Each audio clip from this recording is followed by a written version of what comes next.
টির নাম উপলব্ধি। আমরা সাধারণ মানুষরা নানান রকম কাজে ব্যস্ত থাকি সারাদিন সকাল থেকে। আমাদের জীবিকা হলো কারোর ফুল বিক্রি করা, কারোর সবজি বিক্রি করা, কেউ হকারি করেন, নানান রকমভাবে যে যেরম পারে সেরমভাবে জীবিকা নির্বাহ করে তাদের নিজেদের সংসার চালানোর জন্য বা তাদের নিজেদের জীবনকে চালানোর জন্য।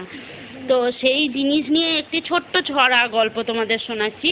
তোমাদের কেমন লাগে আমায় বলবে। তোমরা উপলব্ধি করো তাদের সাথে আর যারা একটু মোটামুটি ওপর দিকে থাকে, মানে মোটামুটি ভালো ভালো অবস্থায় থাকে, কাজকর্ম অফিসে বসে করা, খুব সহজে যারা খুব খাটনি কম করে পয়সা পায়, জীবিকা নির্বাহ করে যারা নিজেরা খুব কম সময়ের মধ্যে, মানে কম খাটনির মধ্যে, সময় নয় খুব কম খাটনির মধ্যে তাদের মনোভাব, তাদের চিন্তাভাবনা, তাদের যে উল্লাস, তাদের সাথে আমাদের সাধারণত যারা আমরা সাধারণ মানুষ তাদের সঙ্গে কিন্তু মেলে না।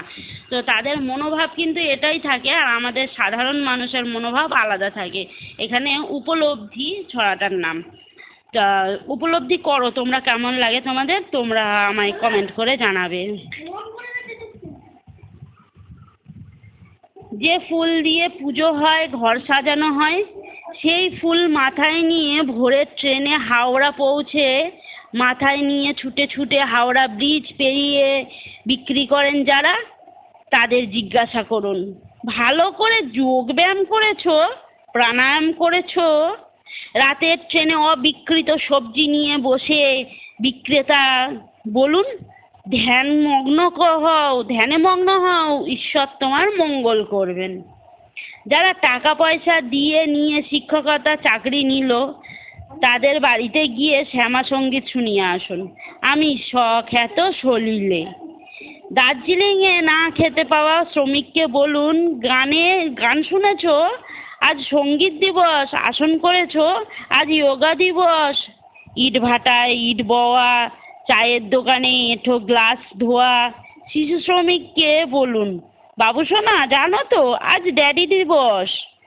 আপনার বাড়ির কাজের মানুষটি বাড়িতে ঢুকলে জিজ্ঞাসা করুন সকালে যোগা করেছো?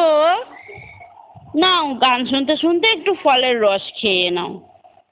তাহলে যারা একটু সাধারণ, আমাদের থেকে একটু উপরে আছে যারা, তাদের মনোভাব কিন্তু এটাই থাকে, তাই তো? কিন্তু আমরা সাধারণ মানুষ যারা খেটে রোজগার করি, রোজের খেটে আমরা সকালবেলা না কাজে বেরোলে রাত্রে খেতে পাবো না, সেই অনুযায়ী যারা বেরোই, যারা থাকি, আমরা বাস করি, আমরা আমাদের এরমভাবেই জীবিকা নির্বাহ করি। তাদের তাদের কাছে মনোবৃত্তিটা আলাদা থাকে, তাদের চিন্তাভাবনাটা আলাদা থাকে। আর যারা একটু ওপরে তারা কিন্তু আমাদের